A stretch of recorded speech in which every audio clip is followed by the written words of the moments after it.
Hello guys, in today's video I'm going to show you how to forward an email on DreamHost, basically how to create an email for forwarding. So to do this, when you are on DreamHost, go here on the left side and click on Mail and Manage Mail. From here, you will be able to see all your created emails. So for example, I have only one, and I can of course use it for forwarding, but and I can manage it here. So basically, when I open it up, here is change email type, and I can do forward only, and I can change it to this.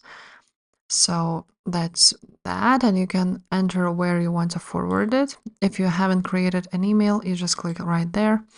And for example, I can create a forward only email, select a domain, enter the email address, just like so, and then click continue. After that, you want to add email addresses to forward to, so you will add them.